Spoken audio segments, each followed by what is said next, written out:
Ottman. I'm Jackie Ottman. I'm a advocate for against food waste, and I'm a self-taught culinary historian. And I'm on a mission to use up leftovers. And with the holidays just around the corner, it's of course a perfect time to be thinking about how to make the most of all of those leftovers that occur at this time of year. And given our country's significant issues with food waste, hopefully in the process we can raise some awareness for all the good food that could be filling bellies rather than landfills all year round. So let's jump in. How many of you who are listening in tonight have some favorite ways that you like to use up your leftovers? Maybe it's a special soup, a casserole, maybe it's a family recipe, or maybe you like to put on a potluck with friends and neighbors. I would just love it if you would all share what you do in the chat and as we go along. But perhaps some of you are looking to cook up something different this year. I hope you can pick up some new ideas tonight from each other and from me. So please feel free to use that chat to share what you do. And as well as we go along, feel free to drop in any questions that you have. We'll moderate those questions at the end and then open it up to anyone else for open mic and discussion. So on we go. So what I'm going to be sharing this evening is some inspiration that I've been researching for over 5 years now. It's about the ingenious ways that home cooks from around the world and across the centuries have used to transform whatever was left over in their own kitchens into tasty new meals for their families. What creative cooks our grandmothers and their grandmothers were. They all invented what has now come down to us as 7 very beloved, tasty, and nutritious dishes. Each of them still represent a perfect way to use up all those little bits of and bobs of this and that that make up our own leftovers. So I'm going to be sharing each of these 7 dishes in turn, along with some simple recipes that I hope will inspire you all to be more creative in your own kitchens this holiday season, and ideally to cook up some new long-lasting traditions in the process. And I'm going to conclude by sharing 3 wishes for things that I think can help make our food culture here in the US a lot more leftovers friendly going forward. I'm hoping as a food waste advocate, we can make sure that all the people expected on our planet in the future will have plenty to eat, and not just for their holidays, but for all their days all year round. Ideally, these wishes will spur some new food waste reducing initiatives in Harrison, New York, in Greenwich, Connecticut, in Manhattan, and all the different communities that are represented on this call. So let me start with just a little context about food waste. As many of you know, food waste is a huge problem in the United States as it is around the world. As an estimated quarter of all the food that's grown in the US never makes it to the table. So it might be left on the field or lost in distribution or then sent to consumers. And speaking of consumers, 1 out of every 3 bags of groceries that we buy in the supermarket unfortunately winds up going to waste. I saw some statistics the other day from ReFed, the big food waste group, that this Thanksgiving 316 million pounds of food will be wasted across the US, including 200 million pounds of turkey. Now, all of this food waste is starting to hit home. Of course, we all got a taste of food shortages during the pandemic, and it wasn't fun. Now, even more families are experiencing food insecurity, and food prices, as you can see by the level of this chart, are continuing to climb. Now, home cooks of the past didn't worry about climate change, but we do now. These days, when all of the food that we waste winds up in a landfill where most of it does, it degrades into methane, a pollutant that can be up to 80 times more potent as a greenhouse gas than carbon dioxide. The UN and the US governments are starting to implement far-reaching policies and initiatives for cutting down on food waste so future generations will have plenty to eat. But there's still plenty that all of us can and really should do in our own kitchens that actually can make a real difference immediately. Why? Households throw out a heck of a lot of food. Check out that big green wedge on the pie chart on the right. It shows that just looking at New York City, among the 3 cities that the Natural Resources Defense Council researched a few years ago, over half, or 54%, of all the food that's thrown out comes from our homes. And that's more than the food that's thrown away by restaurants, cafeterias, catering halls, and all the other places represented by the other colors on the pie chart that prepare food to eat outside the home combined. Combined. It won't surprise you to know that one of the biggest drivers of the food wasted by homes is leftovers. Of course, restaurants have professionals in their kitchens who know how to turn what's left over into something usable like soup du jour, and they have strong economic incentives to do so as well. But that's not always the case in our homes, whether we're cooking too much for company, over ordering on the takeout, or stashing uneaten food in the fridge, but never winding up eating it. So let's take a deeper dive before we move on. As you can see on the chart on the left, nearly $2,000 of what the average American household spends on food winds up going to waste. Now look at the chart on the right, and you'll see that almost a quarter of this, 23%, of all the food that we throw out in our homes represents perfectly edible prepared foods and leftovers. So that's the 23%. And the inedible parts, the gristle, the fat, the bones, that's 35%. So that's the biggest thing. So the largest segment is prepared foods and leftovers. So you can see that what we can save by eating up our leftovers is immense from a dollar standpoint.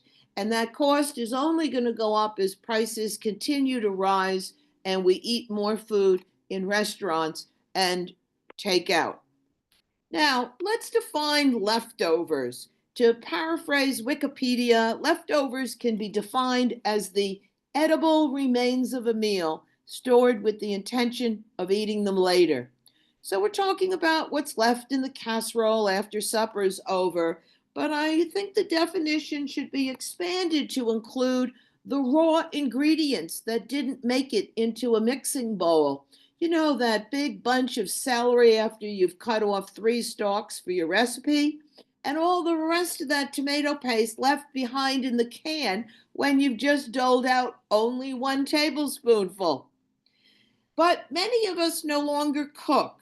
Did you know that these days we're spending more money eating in restaurants and ordering in than on the food we're preparing at home? It's now about 56% versus 44% of home prepared foods. So leftovers really need to encompass the food that we bring home in a doggy bag, as well as any prepared foods left over from the food delivery. Now, let's talk about that qualifier, edible. You might ask, hey, Jackie, what about composting? Why not? Composting is getting a lot of attention these days. But here in New York, it's now mandatory for 8.5 million of our residents to collect their food scraps for composting or more likely bioenergy. Now, this is a really good thing because composting creates an important soil amendment and the biofuels can be used to heat homes. But is composting really the best way to dispose of our leftovers? Not really. According to the new EPA's wasted food scale, some of you may remember it as that triangle. It's now got a horseshoe shape. Composting is just a step or two above landfilling for food disposal. Are you surprised to see how far down the list composting is? It's still okay. It's a light green, but it's lighter than the alternatives. So, to be clear, composting is best for food that's inedible, what they call unavoidable food waste. But it's a very different case for food that's edible, which is an avoidable food waste. Edible food should be eaten. It should never see a compost bin, a trash can, or a compost bin, seriously. As you can see on the darker areas on the left side of this food scale, you really want to prevent edible food from going to waste. You want all the food that's fit for consumption to fill bellies, whether it's humans or even animals. So all the nutrition, the vitamins and the minerals the food contains can actually go to for for for beings rather than being wasted in the soil.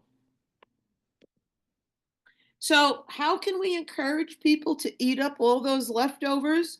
The world doesn't lack for ideas, but first we have to get many people over a few big hurdles.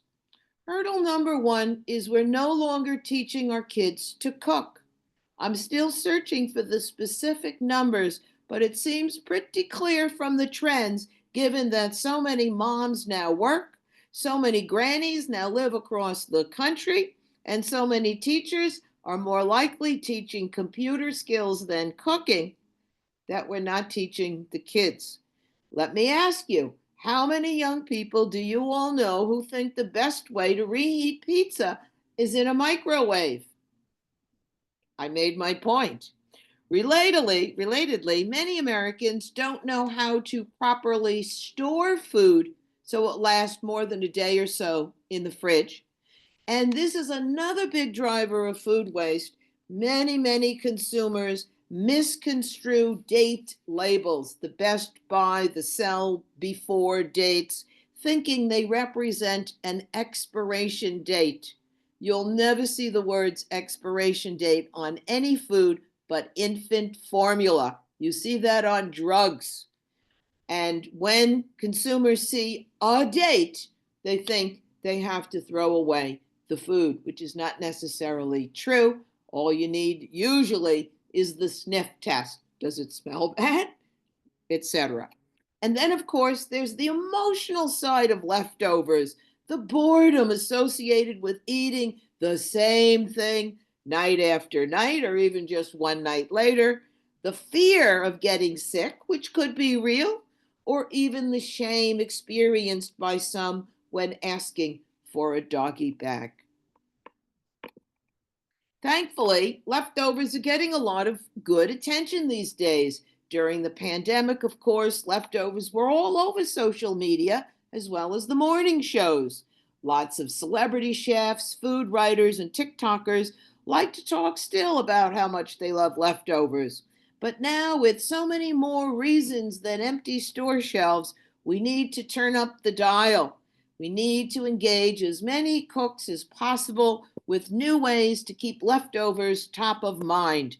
And if we all pitch in, we can make a difference. So let's start making a difference this holiday season. I personally think the best kind of encouragement we can give all Americans for using up leftovers is to simply make them delicious. I ask you, whoever throws away delicious food?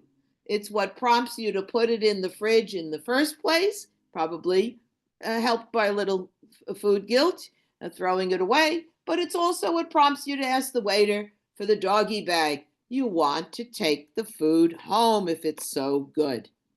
So, luckily, inspiration abounds for making leftovers delicious, especially among those 7 beloved dishes I mentioned earlier that home cooks have been using to transform their own leftovers for centuries. These dishes represent the perfect inspiration since Americans are always up for trying something new, especially food from other cultures, as well as food that reminds us of our own food traditions. Hungry to learn more? Let's take a deep dive into each of these 7 dishes before concluding with my 3 wishes. So, starting in ancient times, food cultures in China, India, and the Middle East developed specific dishes for rolling over the leftover bits of this and that, the odds and the ends from last night's dinner, and transforming it into something entirely new for tomorrow's hearty breakfast or lunch. Most of the world's food cultures still wake up to a savory breakfast. Over the centuries, many of these inventive dishes have spread around the world, taking on the flavors and textures of regional specialties with migration and wars and tourism. And with meat being pretty rare over the centuries, most of these dishes adapt beautifully to vegetarian and vegan options, making them particularly well suited to eating more sustainably all around, too. What are these dishes? You all know them really, really well.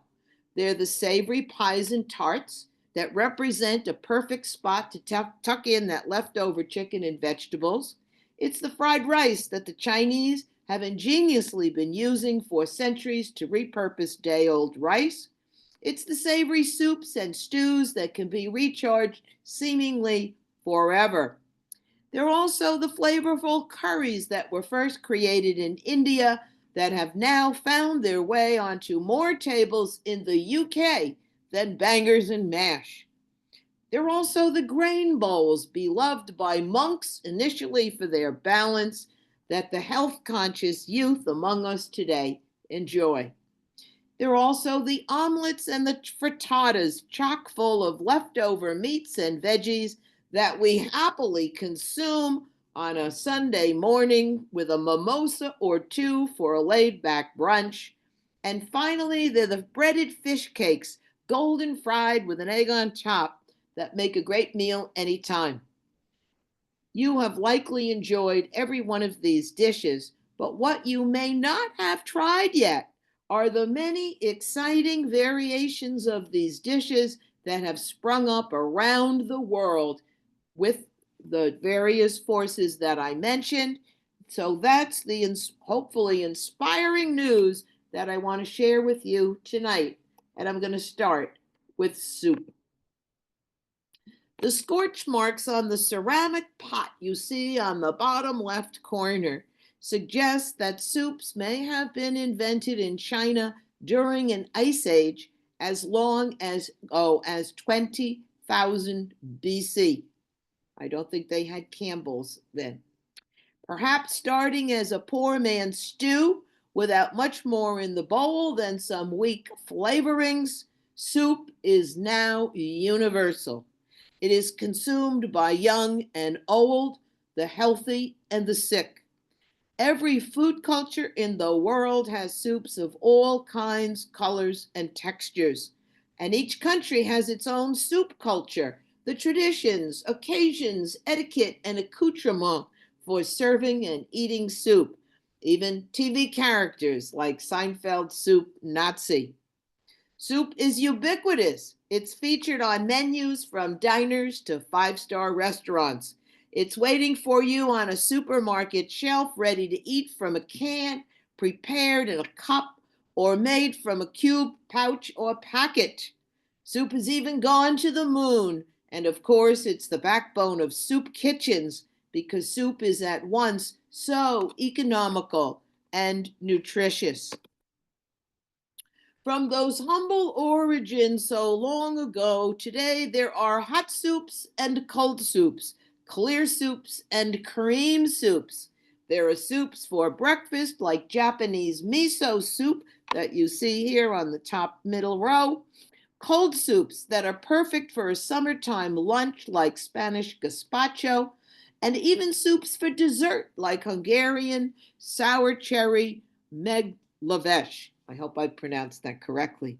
If you want to mix things up a bit in your own kitchen, you can turn the remains of your roasted chicken into Peru's green chicken soup, flavored with cilantro and topped with lime. Two soups that are popular in New York City these days are Vietnamese pho, a meal in a bowl, and Ukrainian borscht, made, of course, from beets.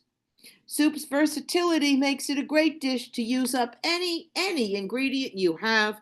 Just ask world-famous chef Jacques Pepin, whose recipe for fridge soup is his own go-to for a cold winter's night.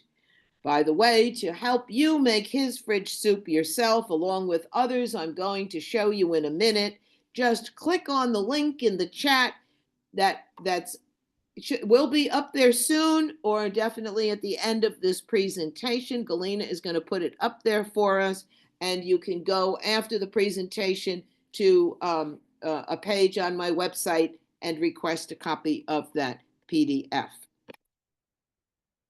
But you don't need a fancy recipe to make soup. Making soup is super easy. Just like the folks in the stone soup fable discovered, you can make soup from just about anything, even, of course, turkey and your trimmings.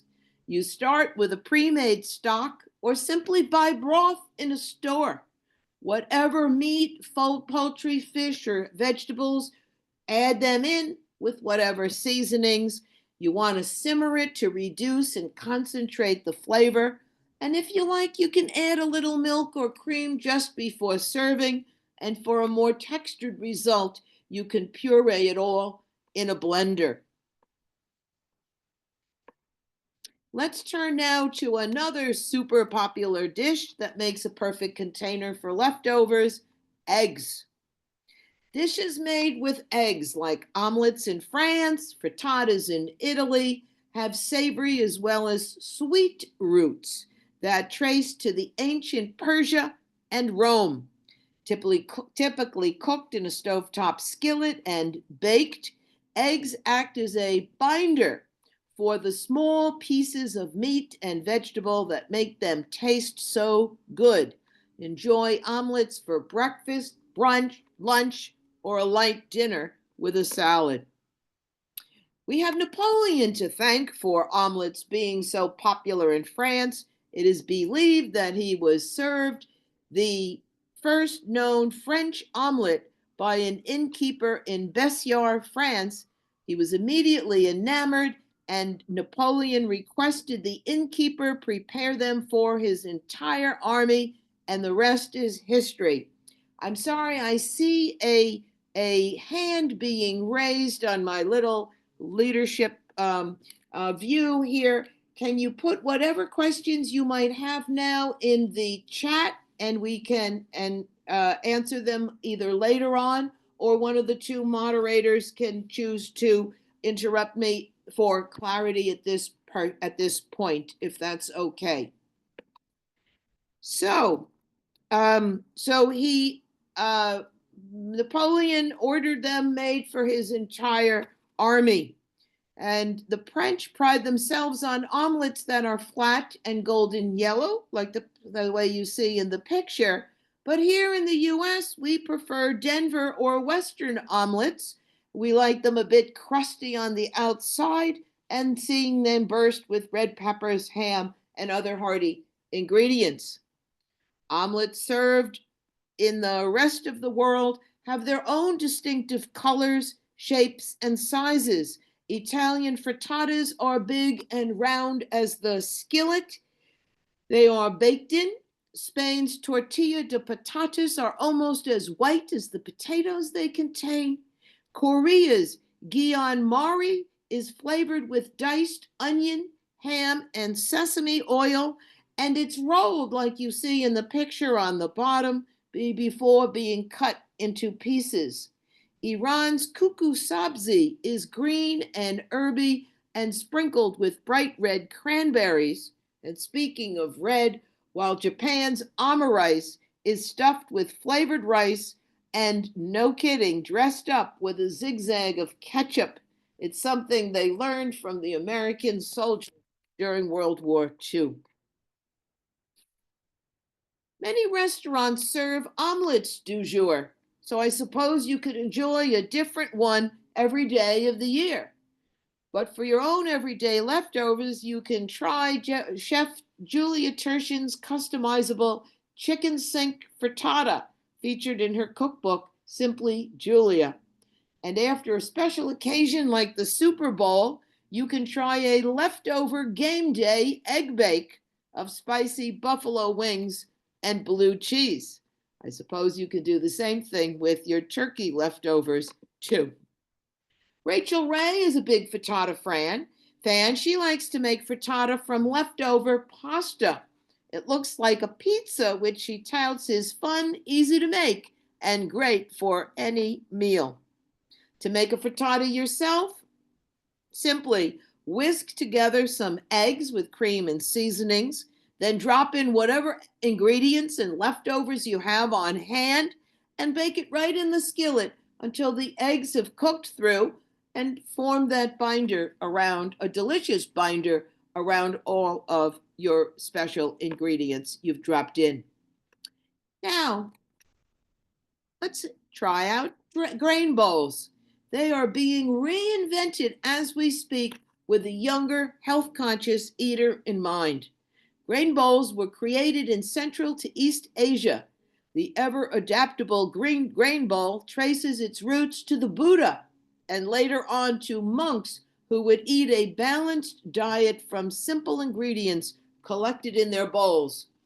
Quite reminiscent of today's colorful salads, grain bowls are traditionally served in a simple, wide, flat bowl to show off the variety of gorgeous textures and colors.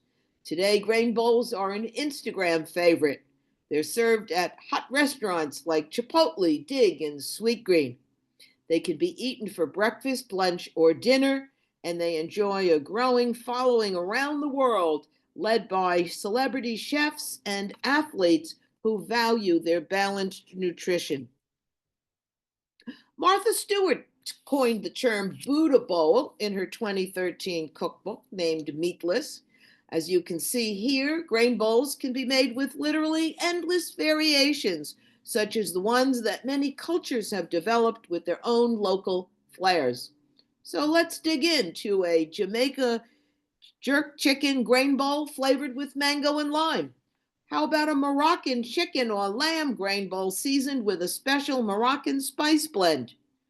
Japanese donbori consists of slices of fish, chicken, or beef sauteed with vegetables, and the Korean's bibimbap is topped with an egg. Grain bowls for breakfast? Why not? Tomorrow morning, you can try Gwyneth Paltrow's breakfast grain bowl topped with an egg, featured in her cookbook. It's all good, and I bet you it's great.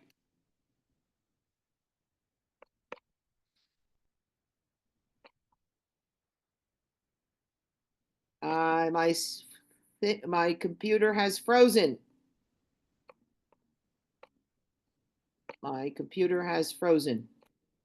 Okay, let's see if we can do now. Okay, we're back live from New York. Perhaps you've already tried some grain bowls that are trending now in the US, like the coconut quinoa salmon powerball that LeBron James favors before a game, or a Hawaiian poke bowl inspired by Japanese rice bowls featuring fresh caught raw tuna. Or invent your own. It's easy. The first step in making a grain bowl is to pick a grain base like rice, quinoa, or barley. Then add veggies and any choice of protein like meat, fish, legumes like chickens or beans, or vegetable protein like tofu, falafel, egg, or seitan. Drizzle on a dressing or a sauce, and finally garnish with raw veggies and add some crunch with some panko or nuts. Now, let's travel to China. Like the visual on that bottom left corner suggests, it takes a lot of hard work to grow rice. An ancient Chinese proverb warns against wasting even one grain.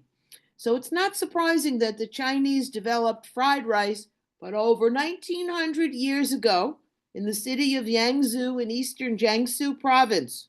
There, fried rice is still called chow fan, meaning saute meal. A quick and casual meal, fried rice is made with leftover rice and other leftover ingredients, including many kinds of protein, pork or chicken, for instance, and some form of veggies like peas. 100% vegan varieties are possible too. Traditionally, it's all combined in a wok and seasoned with soy sauce. It's usually eaten for breakfast or lunch, and fried rice is a typical Asian street food facilitated by a wok's high heat and portability. In America, fried rice has a long history stretching back to the California gold rush of 1849, and the first appearance on restaurant menus was the one you can see here from Harlem's Cotton Club in 1925. I forgot to mention why fried rice is best from leftover rice. You really can't make fried rice from fresh steamed rice because it's only day old rice that's all dried and loose so that you can use it as a base for all the mix-ins that you're going to add into your wok or your skillet.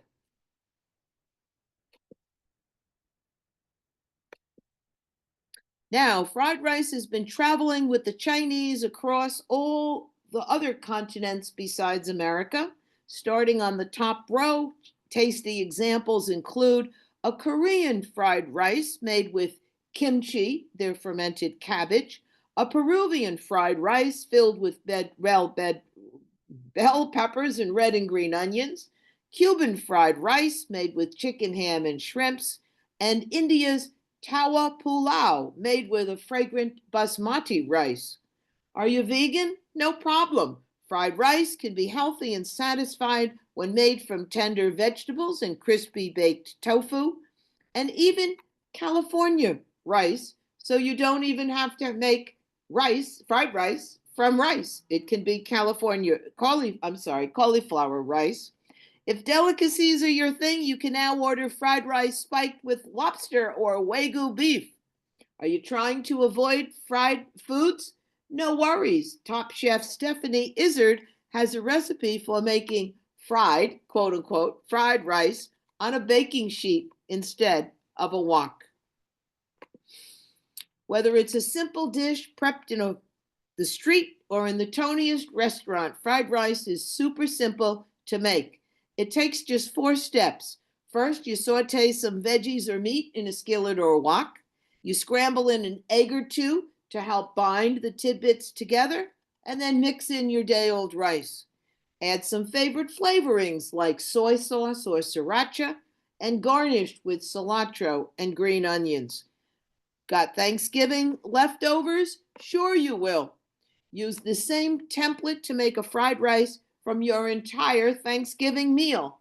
Here's a sample from Sparrow's restaurant in West Hartford, which I saw actually on the internet moments before this presentation started, and I couldn't resist showing it to you. So now let's head to India and look at their favorite way to repurpose leftovers. Can you guess? Curry. You know curry. It's a stew-like dish consisting of meat, fish, vegetables, or lentils, all cooked in a sauce.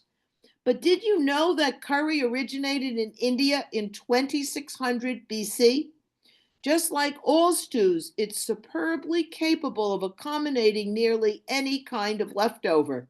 Now, curries can be flavored with spices similar to those in curry powder, which we're all familiar with. It was originally popularized in the UK, but in India, curries are often made with the more pungent spice blend called garam masala. Curries have a long, rich tradition in India, but thanks to the British, curries have spread around the world and have adapted to local tastes. Across India, if we start there, there are numerous regional curries. Starting up at the top center, examples include the Goan pork vindaloo flavored with chilies, garlic, and vinegar from the western part of the country. Puri masala is packed with boiled potatoes and lots of onions, spices, and lentils. And Punjabi lobia curry featured black-eyed beans. On the other side of the world, Jamaicans spice up their curry with a blend similar to jerk seasoning. In Thailand, they enjoy a red curry with typical flavors of lemongrass, Thai chili, and fish sauce. The Japanese savor their kashu shijai, I think I pronounced that right, but probably not, a sweet curry with a thicker sauce, often containing unique ingredients, believe it or not, like caramelized apples, onions, even coffee, chocolate, vanilla, butter, and chutney. Curry became popular in the UK because of the large number of immigrants from South Asia after World War II, and curry is now so ingrained in the UK culture that chicken tikka masala is Britain's, believe it or not, national dish. Celebrity chefs create signature dishes that I'm going to tell you about one in a second.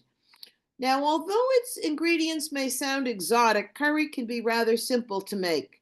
Cook your protein or other main ingredients, then add a blend of spices, follow by adding some broth or coconut milk, and add any vegetables you like. Then let them all simmer slowly until the smell is irresistible. UK celebrity chef Gordon Ramsay advises, go bold with your holiday leftovers. Forget soggy sandwiches and instead opt for a really flavorsome Thai turkey curry, bursting with zingy lemongrass, coriander, and chili. For the veggie conscious among us, he assures us that his recipe works equally well with cubes of paneer for a vegetarian option or extra vegetables for a vegan curry. His very adaptable recipe is in that PDF that I'm promising to send anyone who requests it.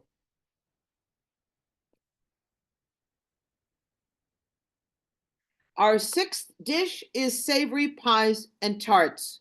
Those wonderful, comforting dishes baked up with a delectable open or closed crust filled with savory meat, poultry, fish, and vegetable-based fillings. They have a long, long history stretching as far back as ancient Europe and the Roman Empire. Thankfully, savory pies eventually migrated west to the US, Australia, and New Zealand via Britain, and still provide us with a homey, nostalgic comfort food that continues to evolve in delicious and appealing ways, like casseroles that are mainly pasta and grain based and don't need a crust at all. Savory pies are as American as well. Apple pie, first cooked in crusts that were inedible, so we've kind of come full circle with the casseroles. Pies have been served up by Americans as a tasty and comforting way to actually preserve foods, since our earliest settlers brought their recipes with them from Europe. Some of you have noticed that pies can last a long time. We tend to enjoy slices of savory pies, but many peoples in the rest of the world like their pies served in a single portion, handheld, and portable. Examples include Spanish empanadas, which didn't come along, Greek spanakopita, Middle Eastern fatayers, if I pronounced that correctly, and Indian samosas. All of these are likely predecessors to our own sandwiches, which of course make perfect containers for leftovers, but they didn't come along until 1762. Veggie tarts seem to be having a moment now, presumably because of diet and health trends. They're being boosted on Instagram because they're so photogenic. And one pie that's really a handheld tart that all Americans love, of course, is pizza. It might be our country's most popular food. As many of us have discovered, pizza is now a natural container for using up any of our leftovers. A great example is Jeffrey Zacharian's Everything But the Kitchen Sink pizza. Want to make a quick tart? Start with your favorite kind of crust, flaky, crumbly, or even store-bought. Roll it out into a dish, pre-bake it to avoid a soggy, undercooked dough. Then arrange your toppings on it and give it another bake. Instead of the usual turkey tetrazzini or turkey sandwiches, why not use this template to make a Thanksgiving leftover pizza this year? Just put everything on the top and put it in the oven. And last but not least, fish cakes. Technically speaking, fish cakes are typically made from leftover bits of seafood, and typically a white fish like cod or haddock.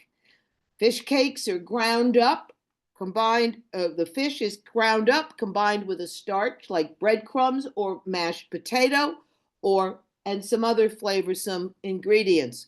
Then they're fried to a golden brown. Originating long before McDonald's fish sticks were ever imagined, fish cakes are thought to go back as far as 4,000 years ago in Asia, arriving in Europe as early as the 1800s. They're especially popular in UK chip shops. And of course, instead of fish, you can always opt for their cousins, croquettes made from ham, turkey, and other proteins in the same formula. Fish cakes made their way to New England, where they helped transform Saturday night's traditional cod dinner into codfish balls for a tasty breakfast. Today, many Americans don't wait for leftovers to enjoy Maryland-style crab cakes. The Israelis love their gefilte fish, a more finely processed fish cake mixed with matzah or challah that's poached in the skin of the fish. The Scandinavians introduced fish to kids through their fisk frisk adeller, a white fish like cod served with a mayonnaise sauce. The Brazilians and Portuguese love their bolinhos de bacalhau, a Portuguese dish made from codfish, potatoes, eggs, parsley, onion, and nutmeg. Finally, in Thailand, the spicy seasoned Tad Mon Pla has an intense flavor due to the mixed-in Thai curry paste and other strong seasonings like fish sauce, chilies, lemongrass, and makrut lime.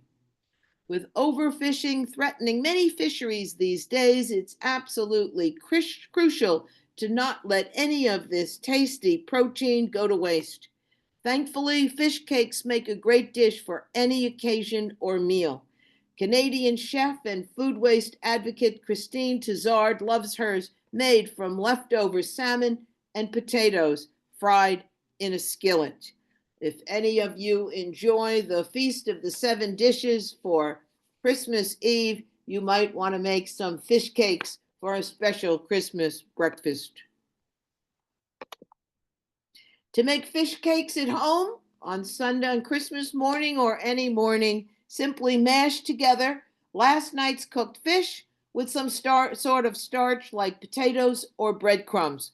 Add an egg to help bind it all together.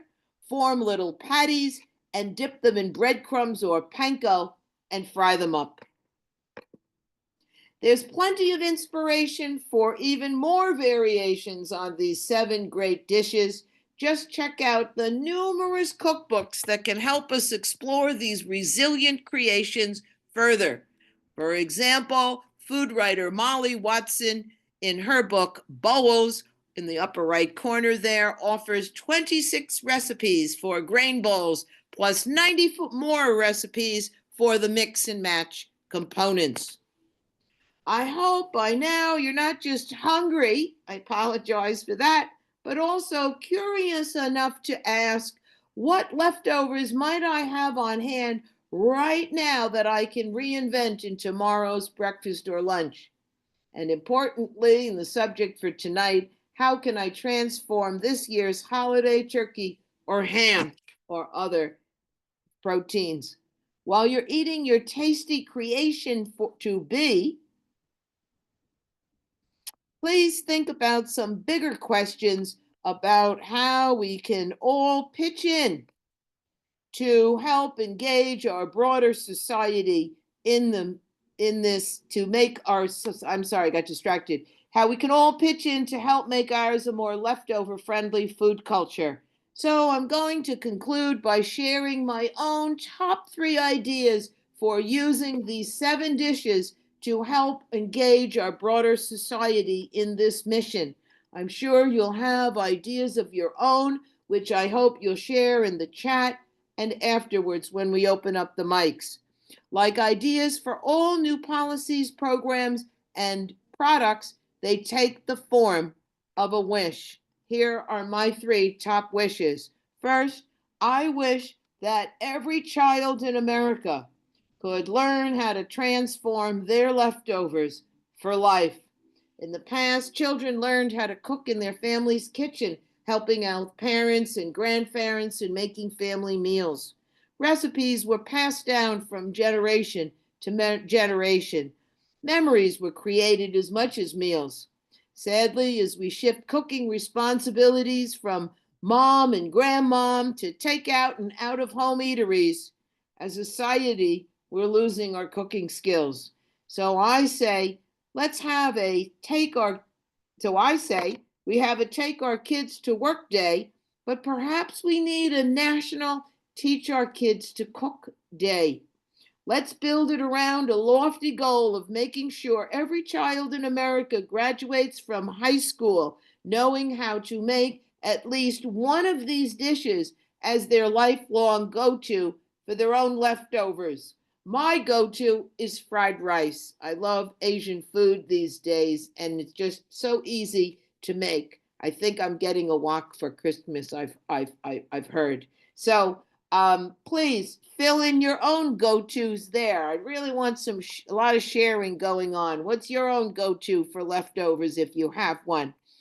So my second wish is that every recipe published in America would come with tips for storing, reheating, and transforming what's left over. Who better to help us understand how to best manage our leftovers than the food writers and the chefs who develop the recipes? No brainer, no brainer. Hello.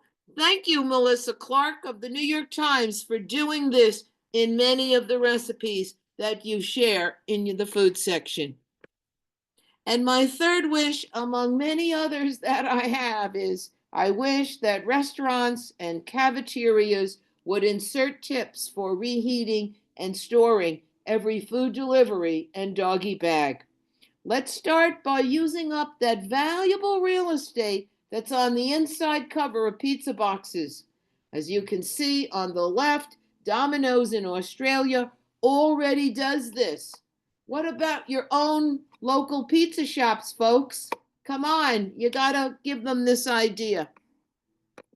So, that's the end of the presentation.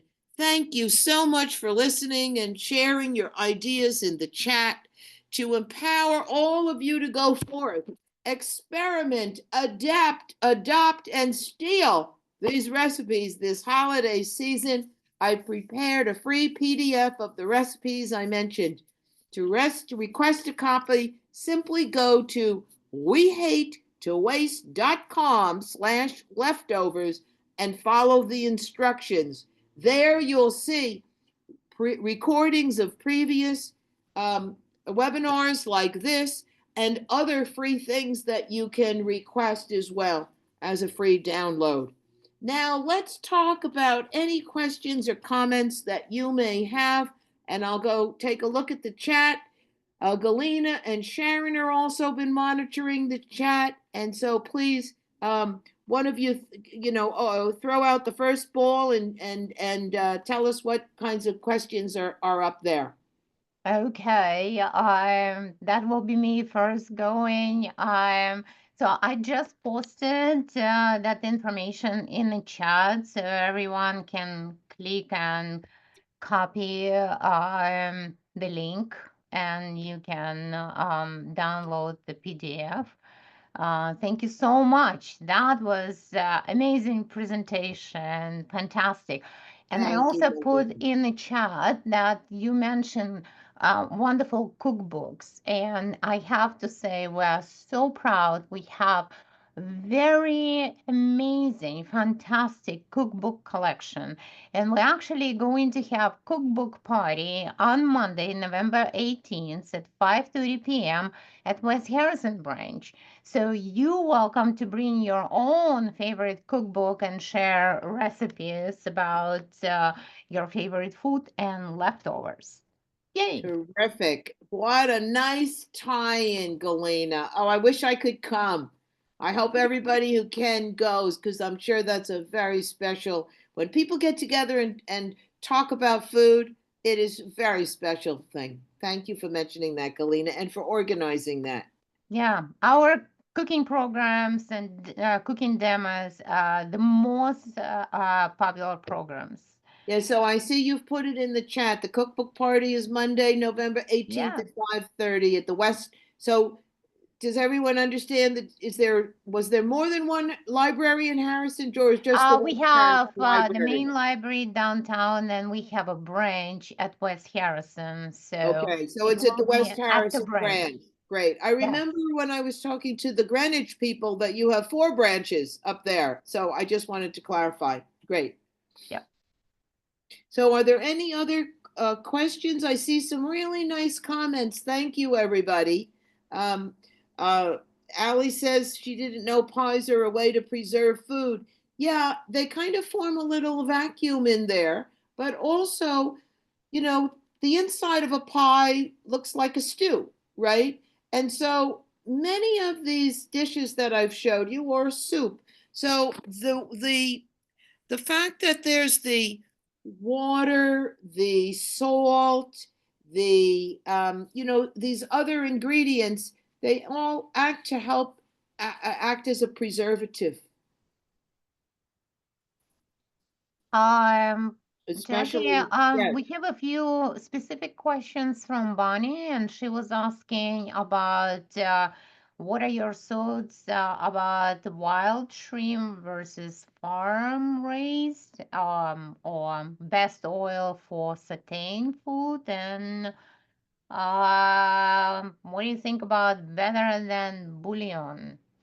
Okay, I very simply, I have not tried better than bouillon, but I have heard good things about it and I am curious to try it. If we can open up the mics, if anyone else has a experience with better than bouillon that you'd like to share, please jump right in. Yes, I use the vegetable version when I don't have my own vegetable broth that I make from scraps and use up my scraps, whether it's the um, kale stems that I have just taken off the leaves or whatever I've used to make my own broth. I use the Better Than Bouillon vegetable broth. And I think it's a mindset, Jacquelyn. If you open your refrigerator and open your mind at the same time to your own creative suggestions. Absolutely. I'm with you. Thank you. I didn't get your name. Who was that was just speaking? I'm Phyllis Schondorf from Greenwich. Oh, hey Phyllis, thank you for jumping in like that. I always make my own broth, and maybe it's one of the reasons why I don't buy better than bouillon. But though I do buy Knorr chicken bouillon cubes, I do like those. I think better than bouillon is more of a paste. But I make my own broth from scraps, and I bet you a lot of you do as well. That's why you're here. And whatever I have extra food scraps right off of the cutting board or the bones from something, I just keep them in a bag in the freezer. And probably about every 10 days, I've got a big enough bag and I just put them in a pot. To be honest with you, I don't do the onion and the carrots and the celery, I just put the scraps in and I have some flavored broth that I use to make my savory oats in the morning and whenever I need anything to add broth to. I always have a jar in the fridge. Can I say Just something about? Oh, Sorry, I saw that it was a note about PDF. I put it information in the chat, so the PDF link is in the chat. Terrific. Thank you, Galena. Yep. So, now, were there any other questions? There was one about what do thoughts about wild shrimp versus farm raised. I'm going to pass on that one since it's really not related to leftovers. I know, it's controversial, the farm raised, but I'm really not an expert on that. And so I'm gonna, maybe you can Google that one and hear what others think about that. And I'm with you on the kosher salt. I think it's a much better salt to use for cooking than certainly from traditional salt. I love learning about Collis salt from Greece. There's so many different kinds of salt. I do cook in my own kitchen with sea salt, and I don't have the Himalaya pink salt, but it is awfully pretty. Does anyone else have a comment about the kinds of salt that they use? I don't see comments about salt, but Suzanne just posted information about her recipe for leftovers, and it sounds very interesting. Suzanne, maybe you can unmute yourself and explain about wrappers. Hi, yes, I'm Suzanne Duplantis from Louisiana, and I'm a food waste advocate. I teach food waste workshops. I have a leftover cookbook out, working on my second one. And I recommend wonton wrappers just for the versatility of how many holiday leftovers. You can make it sweet, you can make it savory. You could fill the wontons with stuffing, make a wonton soup. You can, if you have pie filling that didn't go into the pie, you can make sweet handheld pies as well. And one of my favorites is using them for raviolis. You have the turkey bones that you're making a stock with. And I'm going to fill, my favorite thing in the world is, we call it dressing down here, is using oyster dressing in the wontons and then dropping it in. A ravioli with a brown butter sauce with sage is my absolute favorite. And my motto is, if you mind me to share, is to cook is to create. And I think that comment about being creative when you open the ice box, I like to say, think outside the box, is really breaking down the leftovers into the simple ingredients that it is. A lot of people, when they look at mashed potatoes, they only see mashed potatoes. So I try to help people look at, what is it? It's potatoes. And let's look at all those recipes that uses potatoes. Right. Absolutely. Oh, Suzanne, wow. thank you so much for joining tonight. I follow your I think it's your Instagram, or I've seen your work before with leftovers. It's an honor to have you tonight. Thank you. And thank you for sharing these nice ideas. Thank you so much. It's an honor to be here listening to you. Well, we need all the voices at the table. This is a big job we have to do. Jacqueline, I thought you would mention carcass soup from the turkey carcass. That's an annual event. Is that an annual event in your house? Yes. It was an annual event in my house, especially after I found my mother's, and became a continuing tradition after I found my mother's recipe for Clegg Crayborn's turkey soup in her accordion file.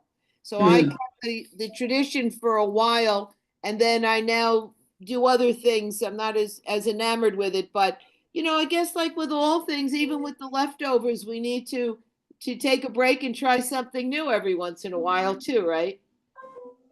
Yeah, it's also a nice recipe about lazy quiche from Lamazzo. Right. Let me mention something. I see someone said, please send me the PDF in the chat.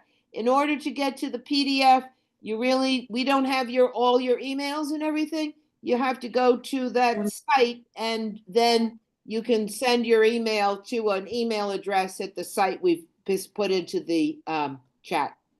Yeah. Oh, you can just download and save it on your computer because you're on your computer right now watching this No, you presentation. can't download the PDF. You The can? PDF you can only get by going to that site and sending me your email address, and then I email it to okay. you. Yeah. Okay. So somebody Jackie, has yes, please. Jackie, somebody also asked your opinion on what's the best oil to saute with.